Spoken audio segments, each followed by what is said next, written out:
The Douglas Skyhawk is a legend. It's had a very long lifetime, beginning in 1954. Around the world, that life is continuing, and examples will still be providing small nations with combat-capable air power beyond the turn of the century. Though they now verge on the antique, Skyhawks continue to be maintained and refurbished. They're still agile and venomous.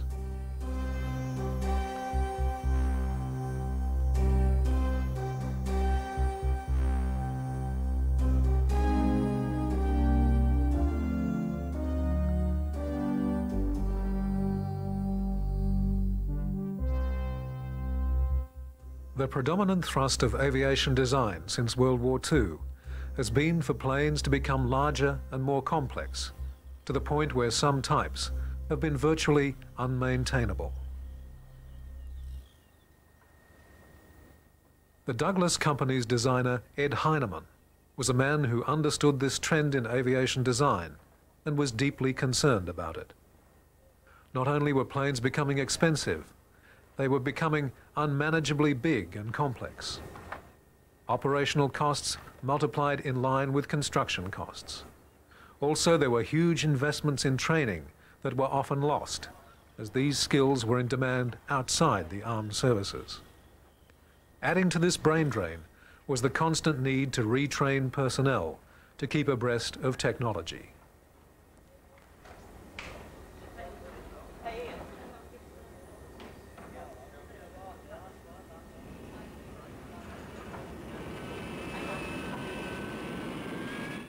Heinemann was convinced there was no underlying need for this expensive trend. Certainly, some roles, like air superiority fighter, demanded a very high degree of performance and capability. But there's little to be gained from that kind of performance in a battlefield observation aircraft. Heinemann wanted to design a family of lightweight and low-cost workhorses. He was aware of the difficulties the US Navy was having in getting useful jet aircraft to operate from its carriers.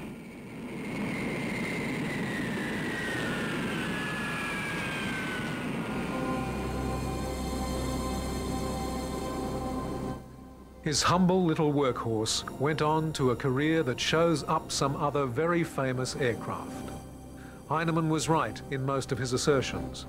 To a certain extent, the pursuit of low cost and lightweight harmed the aircraft in its initial form, but the airframe was an extraordinary success. Within that design, the problems caused by excesses of cost-cutting were rectified, and by the mid-1960s, the A4's career appeared to be almost infinite. There were bumper stickers that read, "A4 forever." Not only did a surprising number know what the message meant, most agreed.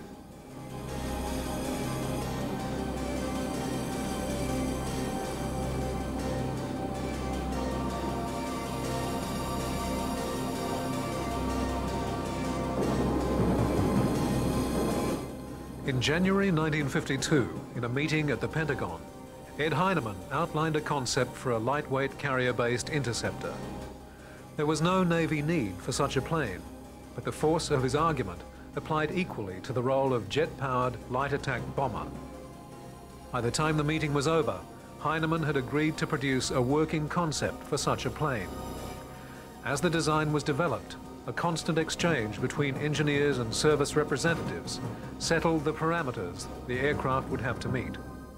On the 21st of June 1952, the US Navy formally issued a contract for production of prototype aircraft, designated A4D, with some very rigid specifications.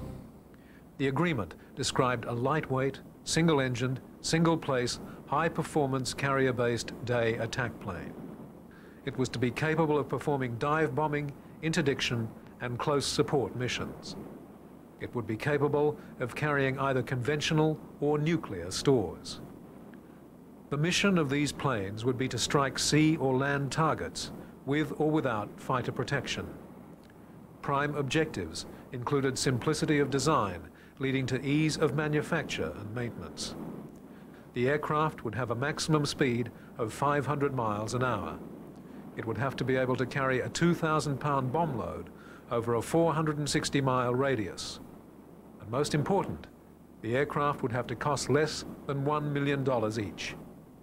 In the end, the requirements were all exceeded, and the first 500 aircraft averaged a cost of only $860,000.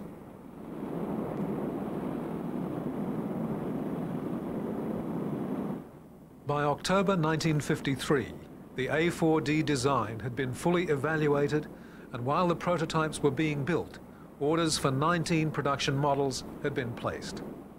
Confidence in the soundness of the little plane was growing rapidly.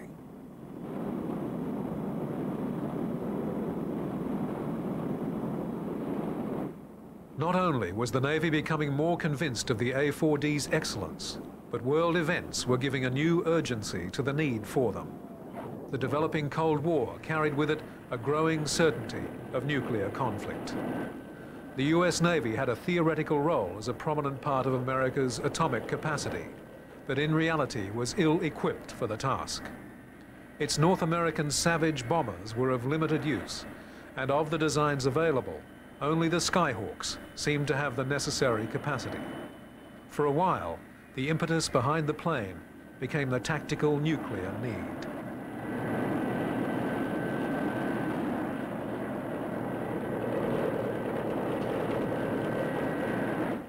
Fortunately, the nuclear consideration did not come to dominate the design. Far from a single-purpose plane, the Skyhawk emerged as a very versatile light attack aircraft. Central to the capacity of the plane were Ed Heinemann's philosophies.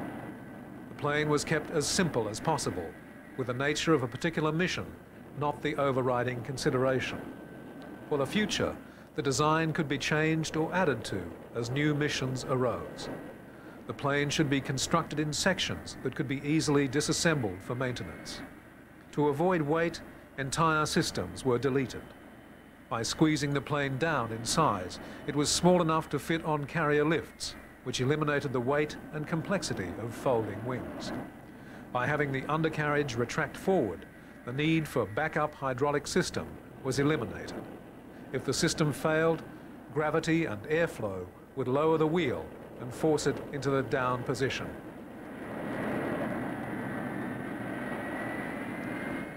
At no time, however, did the search for weight control interfere with the strength of the airframe. In fact, the aircraft was all the more rugged as a result of the process. The short-span delta wings could be constructed simply, but with enormous strength as one unit. There was no need for complex folding mechanisms. The wing was available for fuel storage and provided accommodation for 560 gallons. This allowed further savings in the weight of fuel valves and pipes. 2 years and 1 day after the first formal contract, on the 22nd of June 1954, the first A4D took its first flight, and the serious work of testing began. Instead of the normal limited prototype evaluations, there were soon 11 aircraft busily conducting the 1,500 flights of the test program. The Navy was anxious to have the new plane as soon as possible for inclusion in its arsenal. A series of orders had now been placed which had defined the expected shape of US carrier attack aircraft. There would be 3 aircraft types to cover the entire range of specialties. First of these was another Douglas plane, the A3D Sky Warrior. This was such a successful design that the USAF bought a variation as the B-66. It had an internal bomb bay for atomic weapons, bombs or mines. Subsonic, with a range of over 1,000 miles and a 12,000-pound bomb load, it was, at the time, easily the biggest plane that had been designed for carrier use. Its role in Navy attack would be as the long-range, nuclear-capable strategic bomber. Design of the A3D began in 1947, and it first flew in October of 1952. After satisfactory testing, it went into full-scale production. In 1954, Ed Heinemann received the Collier Trophy for his work on the Sky Warrior in recognition of the excellence of its design.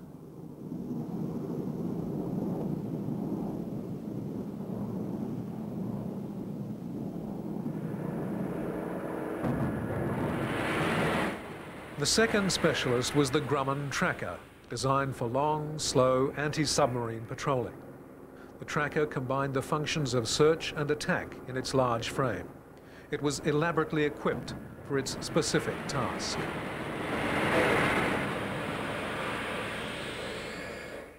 Between these two roles, strategic bomber and anti-sub patrolling, there's a very wide gap. The task of the A4 was to fill this gap. Another Douglas classic, the redoubtable AD, was doing the job at the time.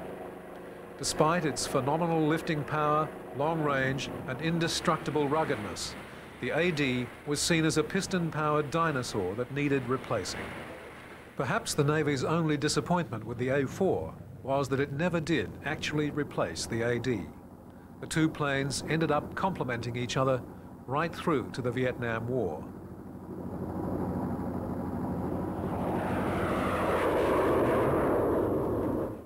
Skyhawk testing dissolved quickly into active service.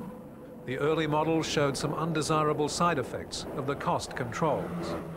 There were problems in the simplified instrument panel and the need for special ground equipment. Everything that could be eliminated from takeoff weight had been, to the point of a non-electrical starting system and the replacement of seat belts with a harness on the pilot. Some of these innovations were effective, but others proved to be highly impractical.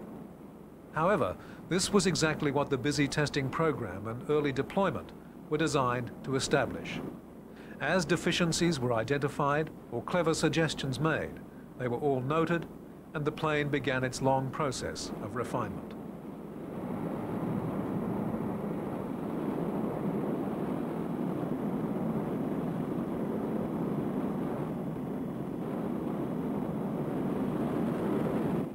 In addition to aircraft, Ed Heinemann is famous for a large number of other developments. Quite a few of his refinements were either designed for the Skyhawk or were incorporated into it at some stage. Among them were innovations in bomb racks, in-flight refueling, the streamlining of stores shapes, and a continuing refinement of ejection systems. The initial ejection mechanism for the Skyhawk weighed less than half the standard equipment of the day.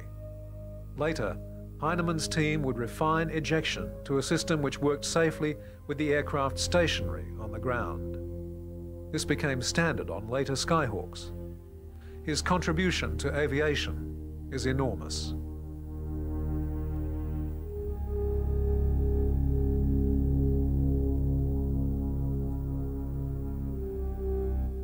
Of course, an engineer or designer can only be as innovative as his employers will allow, and Heinemann's career can also be seen as a testimonial to the courage and vision of the Douglas Company. The company was richly rewarded for its support. It was one of the most successful aviation companies of all time because of its capacity to gamble on development. Sadly, the gambling eventually destroyed the firm when it became overextended in its fleet of jet airliners. By the time this happened, it had written a huge amount of aviation history. The A4D1 quickly gave way to the A4D2, which incorporated a number of changes to overcome problems in the original aircraft. From that point, variant Skyhawks would multiply, with retrofitting of improvements to older airframes and the continuing process of development leading to new types and further retrofitting and specialist subtypes. There came to be no standard Skyhawk. This was compounded by the unexpectedly long life of the individual airframes. The A4D2 first flew in 1956, with 28% of the structure altered. In 1958 came the next model. Even before that first flight, another 2 versions had been developed and dropped, and a fresh major variation was being prepared. It would fly for the first time in 1961. On the 18th of September 1962, all American armed services adopted a new method of aircraft designation. After deliberation, the A4D family became the A4 family. Variants would now be specified by suffix letters. The A4D1 became the A4A, and and so on. The A4D designation was skipped to avoid adding additional confusion. By then, there were 4 models in operation, with a range of refurbished variants wearing other standards of equipment.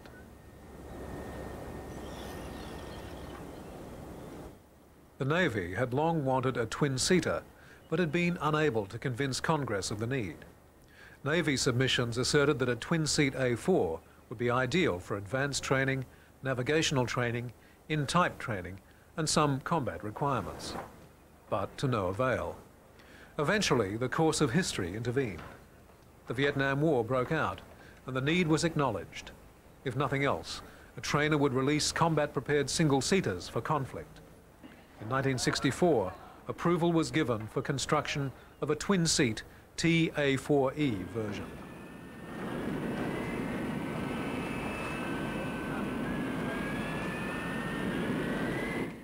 In addition to 28 inches of fuselage added to allow for the second seat, several other improvements were tried out in the prototypes. Soon after, most of these were being busily retrofitted to airframes in the now considerable A4 fleet, or built into planes under construction. Among these were the newly finalised zero-height ejection, wing spoilers, and a steerable nose wheel.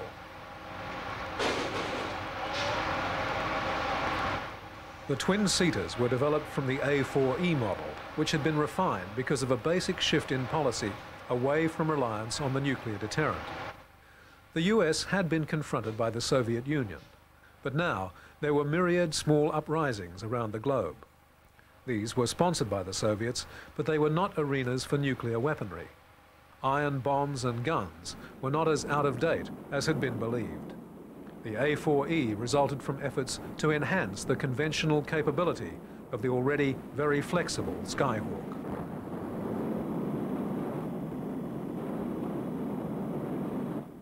Entering service in 1962, the new model and the further spate of refurbished predecessors which followed it were on hand for the challenge that arose. From the Gulf of Tonkin incidents onwards, the A4 became part of the heroism and horror of the Vietnam War.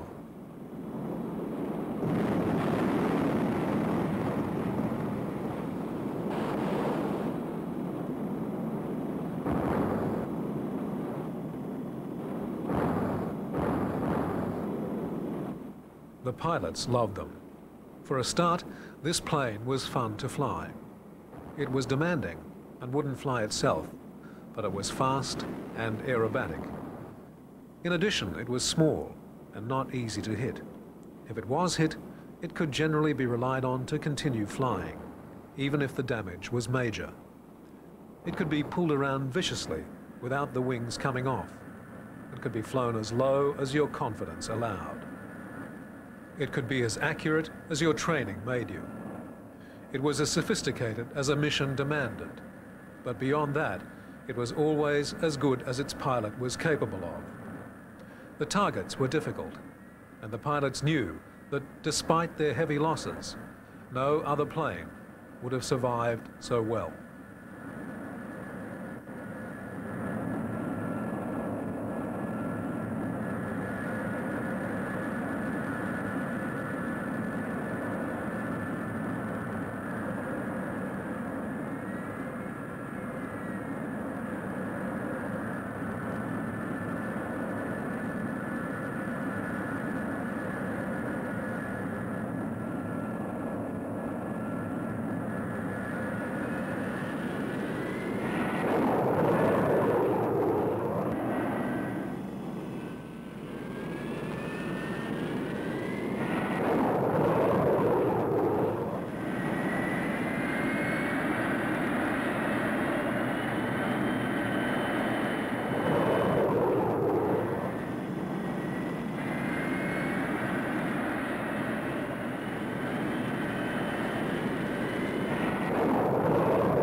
Meanwhile, the Douglas Company was trying to capitalize further on the successful little plane by securing overseas orders.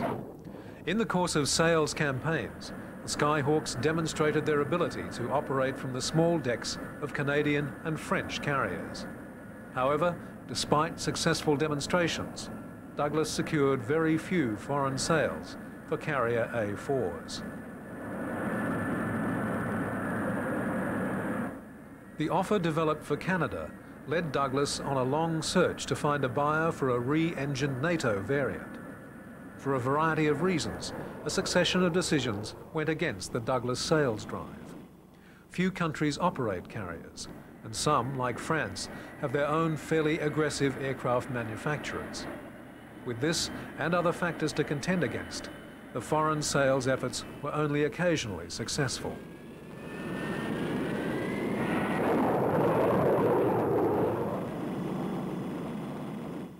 The first sales were to Argentina, refurbished US Navy B models for their Air Force in 1965, and later orders for the Argentine Navy's carrier. The first sales of new aircraft were to the Australian Navy in 1967. Given that the Australians only had one carrier in operation, that order was small, 10 aircraft, including 2 twin-seaters. When the full order was ready, the Australians sailed their carrier into San Diego and picked the planes up.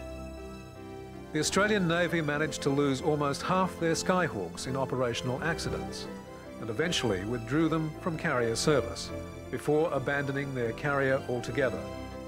Their aircraft included some specialized fitting to what was basically the A4F model.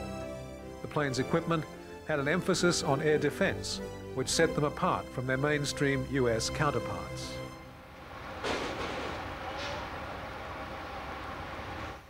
Another customer was New Zealand.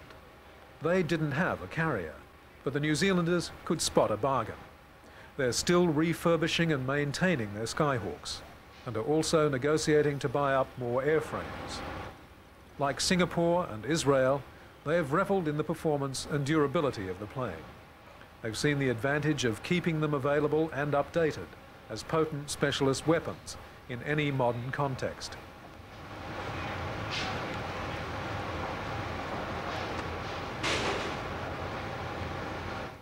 Delivery of the New Zealand aircraft began in 1970, and the planes have been in the front line of that nation's strike force ever since. With purchases made to supplement their fleet, it's likely that New Zealand will be one of the countries still employing the A4 past the year 2000.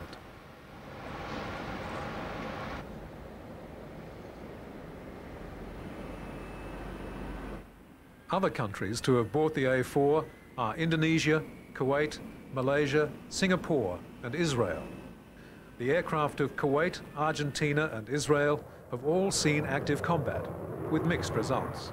The Iraqi assault overwhelmed the Kuwaiti forces, and the Argentinians sent their planes on virtual suicide missions against the British in the Falklands. The Israelis, with a larger, better-trained air force and a balanced mix of aircraft types, found the A4s well and flexibly suited to their needs. Only the USA has operated A4s in combat from carriers.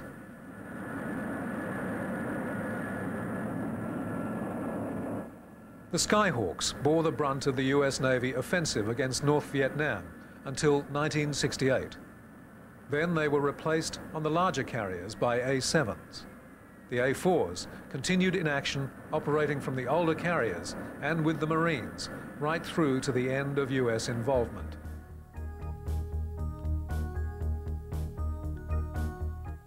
Targets for the carrier A4s attacking the north abounded.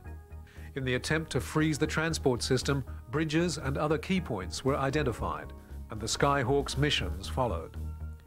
The Vietnamese network was under constant surveillance, and as often as repairs were affected, the raiders could return. Later in the war, this attention was spread to other major infrastructure, including power stations.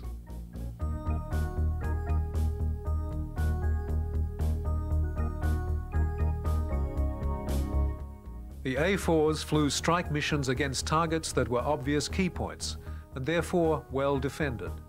They also flew ground support attack missions, which tended to expose the aircraft to concentrations of ground fire.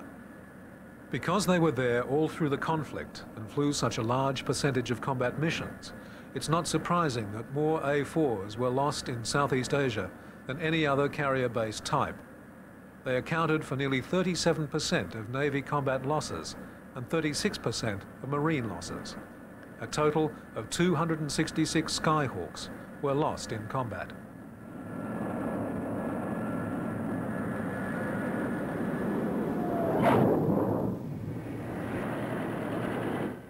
The Skyhawk, despite all the improvements, was still a very small and light aircraft.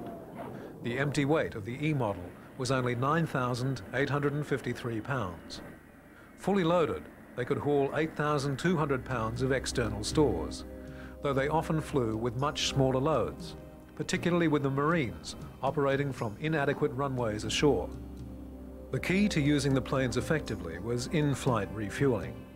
Heinemann's dictum was that the plane should take off and then what is necessary for the mission added. The plane itself should remain as basic and flexible as possible. Lessening the amount of fuel carried at takeoff allows a greater arms capacity. Takeoff and climbing to height uses a considerable percentage of fuel storage available, and to keep the store's pylons free of external tanks as much as possible, refueling after climbing to height helps a great deal. But Heinemann was unimpressed when it was suggested that the A4 be developed as a tanker aircraft to do the refueling. To him, there were two problems in the Navy order. In the first place, to cram drogues and pumps and fuel lines into the Skyhawk would turn it into a specialist plane. Secondly, the size of the A4 was itself a problem. There would be great difficulty in fitting the equipment in. The answer was to not fit the system into the plane, but rather bolt it to the outside of the standard model.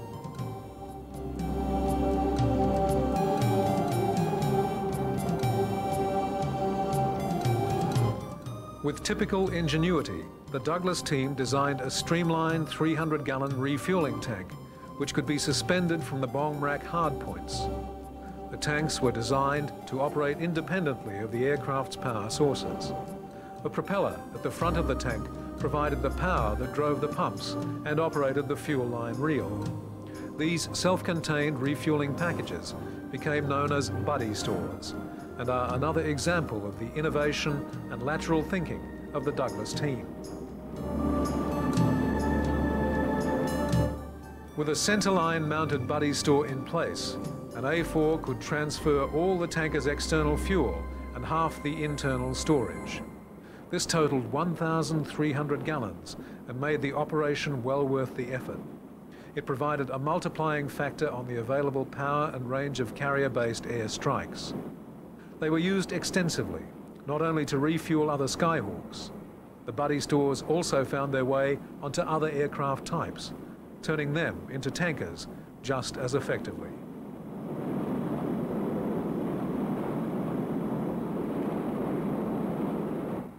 The Skyhawks had served the Navy well, but because of their limited load and other considerations, a decision was made to replace them with the new A7s, which could carry roughly twice the load.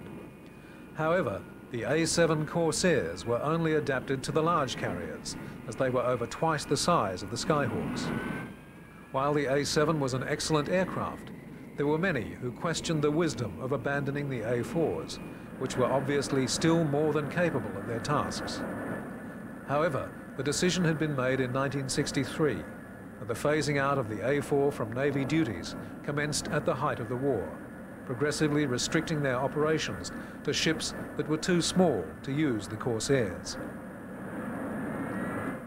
Not only were there voices in the Navy questioning the decision to replace the Skyhawks, there were voices in the Marines which flatly refused to accept the Corsair. As far as the Marines were concerned, the A7 was unable to operate effectively from the rough, short-forward airstrips. They cost too much and were equipped with mission capability that had nothing to do with the job in hand. Thus, the Corsair was of no interest to the service. An A4 would drop the last Marine bomb of the Vietnam conflict. The Marines were pleased with their Skyhawks and considered that the little planes were more than coping with the tasks allocated to them. They decided to stick with the plane. But now that they had their preferences, they ordered several improvements. A 20% more powerful engine was the first change, along with such improvements as greater ammunition storage, self-contained starting, a larger windscreen and canopy, and a drag chute to reduce landing length. The new model was designated the A4M.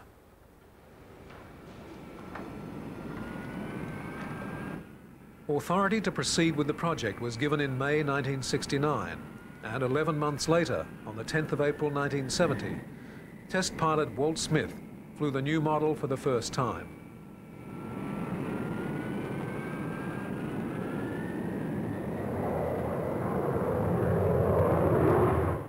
A distinctive change to the look of the plane was the squaring off of the tail to incorporate IFF equipment.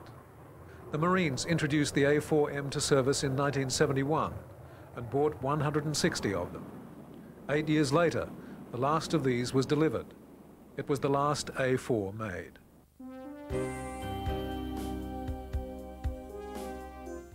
The Marines were not the only ones to stick to the Skyhawk. The Blue Angels Navy display team was another enthusiastic A4 user.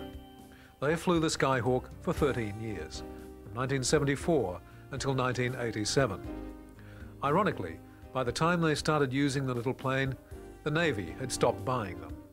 The last Navy single-seater had been delivered long before, in 1967. A full 20 years later, the Blue Angels finally parted with their beloved A4s.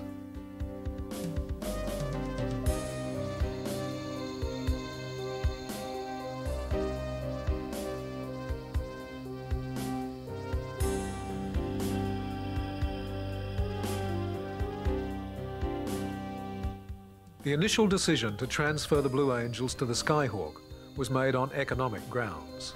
They required far less maintenance and burned far less fuel than their predecessor, the F-4 Phantom.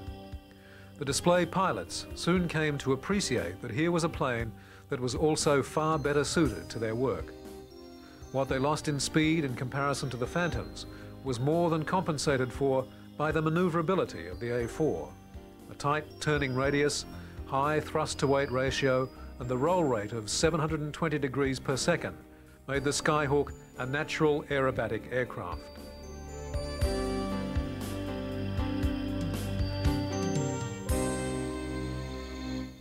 One Skyhawk virtue emphasized during their service with the Blue Angels was the low number of man-hours needed to maintain them.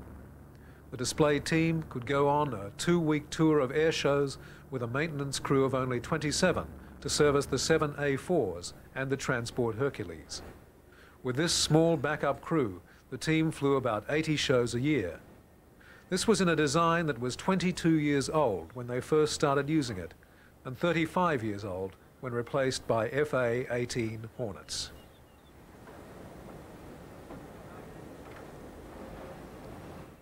The Blue Angels planes had an uprated engine, and everything not needed for their performance was deleted. The dorsal hump full of avionics that had spread across the Skyhawk fleet was removed, along with the armaments and bomb racks. The planes were returned to a lean and clean condition, and the pilots found them a pleasure to fly. For men trained in a higher technology environment, the A4 was a real eye-opener. Its small size, powerful responsiveness and maneuverability introduced them to a simpler age, where they found to their delight that the possibilities were more exciting. At air shows around the world, audiences came to appreciate this fact too.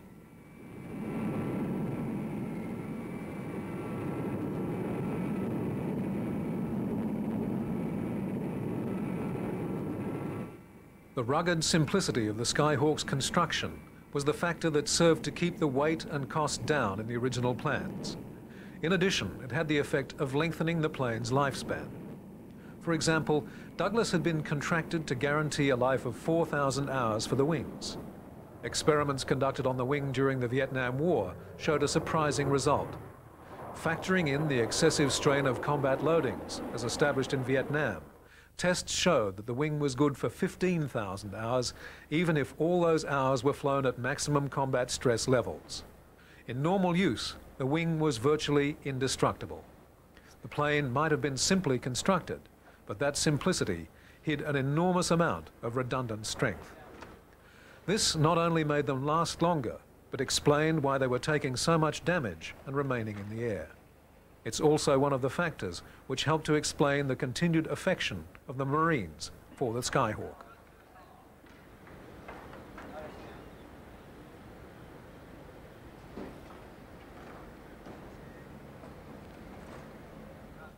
The Marines' A4M was a surprise package, even for those already convinced by the Skyhawk. Its new power plant gave 20% more power, but weighed only 1% more. In addition, there was no significant rise in fuel consumption. This greatly increased available power for marine operations from short fields. For the first time, the A4s could be safely operated from 4,000-foot runways.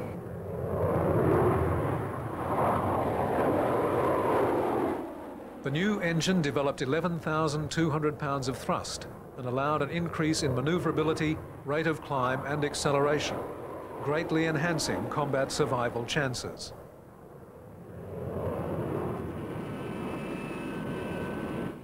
Empty, the A4M weighed only 10,600 pounds. Fully loaded, it was capable of takeoff at 25,500 pounds, including 9,100 pounds of all types of modern tactical armament. It was still only 40 feet long, and its wingspan a tiny 27 feet. As with other Skyhawks, its dimensions permitted it to operate comfortably on carriers without folding its wings.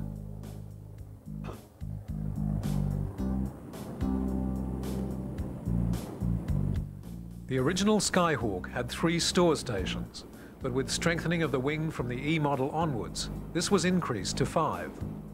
Another factor served to multiply this arrangement's effectiveness.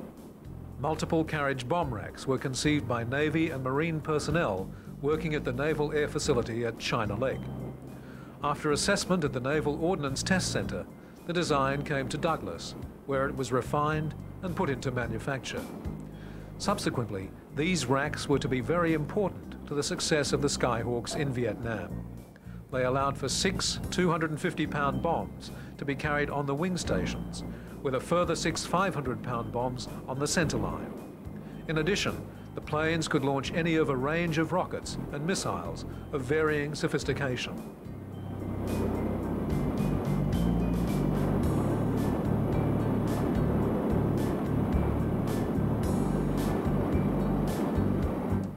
The M model gave the Marines what they'd wanted in ground attack and close support, and made quite an impression. Indeed, so noticeable was the new version that Israel, which had already been flying the A4 since 1966, decided to buy a quantity for its own use.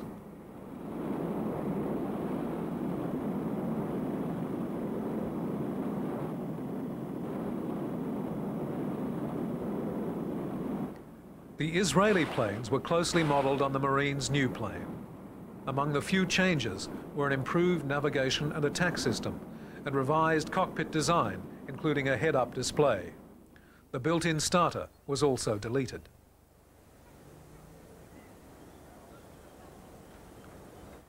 One of the aspects of the M model which had caught Israeli attention was demonstrated in a series of time-to-height trials which were conducted with the plane. These were designed to demonstrate the swift response capability of the aircraft and its usefulness in area defensive work. In the tests, the plane was parked at an angle to the main Palmdale runway, engine off, to simulate an alert condition. With a time clock running, the test pilot, Walter Smith, used the self-starter on the plane to get the engine going and then taxi the plane directly into its takeoff run.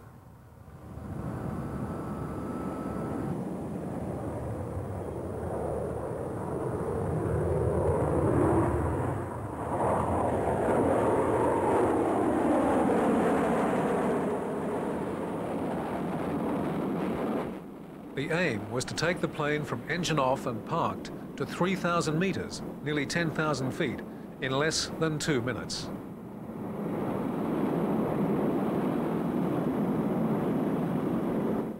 The trials, conducted in August 1972, were a complete success.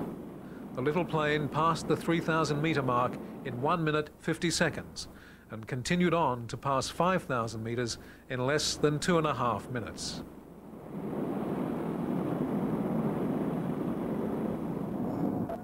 Demonstrations like this served to emphasise the fact that the new engine had given the redoubtable bantamweight a new potency. On the face of things, this was a 20-year-old design which should not have been still a contender. In reality, its longevity was one of the things that ensured its competitiveness. There were no bugs left to iron out. The plane's already good handling had been markedly improved, and its attack remained as powerful as the ordnance bolted to it.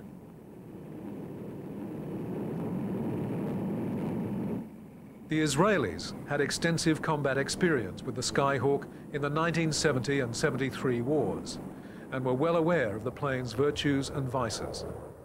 Their reaction to the upgraded power of the M model was to purchase 120 of their own version, the A4N. This first flew on the 8th of June, 1972.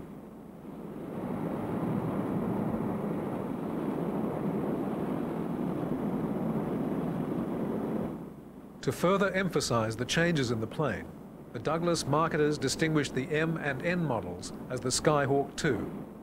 Despite their best efforts and the merits of their product, there was to be only one further sale of new aircraft. This was to Kuwait, and their version has been cited as the most refined Skyhawk of all. That contract was approved in 1975. Though the fact would not be confirmed for another couple of years, the end of the production line was now in sight.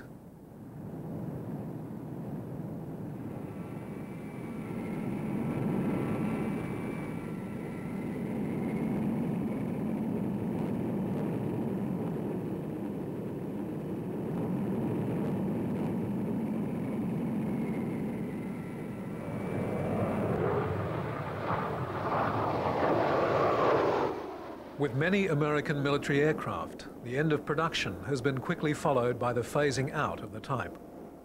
With the durability of the individual Skyhawk airframes and their capacity for absorbing new avionics and new functions, they've taken a very long time to disappear even from US service. One of their long-standing roles is with the US Navy's Top Gun School, more correctly known as the Navy Fighter Weapons School. Here, their small size and agility gave them employment in simulated combat as opponent aircraft, mimicking the performance of Russian jets and the tactical training of their pilots.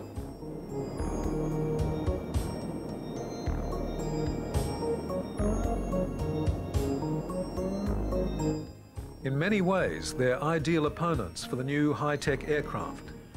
In many places around the globe, the likely opposition will be older Soviet designs, as was the situation in Vietnam.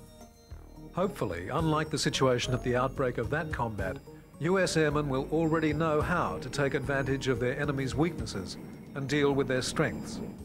The learning curve in Vietnam proved to be a costly exercise. Top Gun training has hopefully made such expensively sobering moments a thing of the past.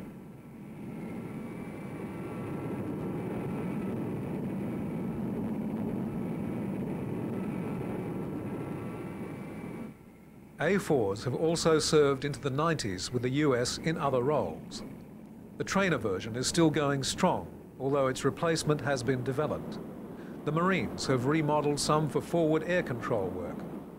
More surprisingly, there are programs in train to once again rebuild Skyhawks to frontline status. In Singapore, there's an ambitious remanufacturing effort which involves upgrading power on the plane by a staggering 35%. With the sophistication of modern engines, this actually involves a 14% reduction in fuel consumption. A more powerful Skyhawk that is even cheaper to run is a very attractive proposition.